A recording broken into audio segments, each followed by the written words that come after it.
Mən Azərbaycan təhsil sisteminə etiraz edirəm. Çünki bizim ölkədə əgər sənin pulun varsa, universitetə qəbul ola bilərsən, universitetdə yüksək qiymətlərlə oxuya da bilərsən, hətta universitetə gəlməyib, sonda imtahanlardan keçib, axırda da belə deyim, diplomba ala bilərsən.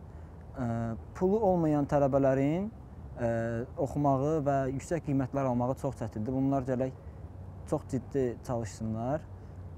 Yəni qısaca deyim, bizə təhsil azadlıq və təhsilin ümumiyyətlə özünü belə vermir. Mən belə bir təhsil sistemini qəbul etmirəm.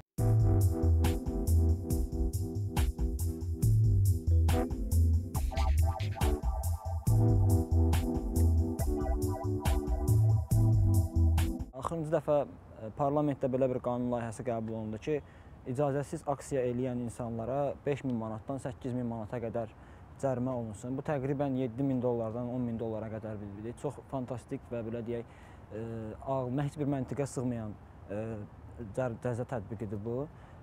İnsanlar öz fikirlərini rahat ifadə edə bilmirlər. Burada cəmiyyətin baskısı var, ondan sonra siyasi baskı var və sərbəst toplaşma azadlığı da bunu qəbildən olan bir şey idi ki, onu da demək olar ki, məhv etməyə çalışılır.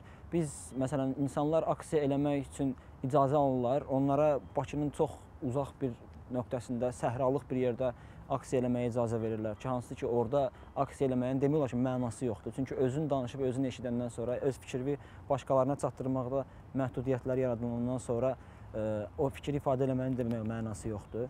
Hətta uzaq yerlərdə keçirmək istədiyimiz aksiyalara gedəndə belə ora gedən avtobusları qarşısı kəsilir, həmin yerlərə yollar bağlanılır, süni güya ki, orada təmir gedir, yollarda asfalt işləri aparılır və s.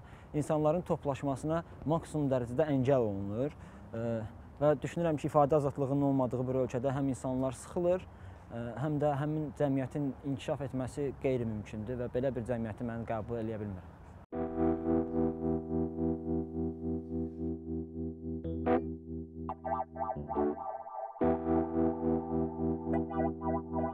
Son dövrlərdə bizim ölkədə televiziyada çox geniş təbliğat başlanılıb. Hansı ki, milli mənəvi dəyərlər adı altında insanlara qondarma dəyərlər yeridilir.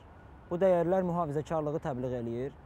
Geridə qalmış orta əsr düşüncəsi insanlara yeridilir və insanlar kütləvi şəkildə, demək olar ki, şüursuz olaraq bu dəyərləri qəbul eləyirlər və manqurtlaşma o səviyyəyə çatıb ki, hətta insanın şəxsi həyatına belə müdaxilə olunur. Çünki məsələn, sən əgər bizim milli mənəvi dəyərlərimizə uyğun olmayan bir davranış göstərirsənsə və başqalarından fərqli olan istər düşüncə, istər geyim və ya saç formasındasansa, buna belə çox mənfi münasibət var. Bu tendensiya elə bir şərait yaradır ki, Azərbaycanda son dövrlər dini ekstremizm də artmaqdadır. Bizim cəmiyyətdə dünyadan geri qalır və günü-gündən qapanır. Qapalı cəmiyyətlər əvvəl-axır məhvə məhkum olur. Mən belə bir cəmiyyətdə yaşamaq istəmirəm. Etiraz eləyirəm.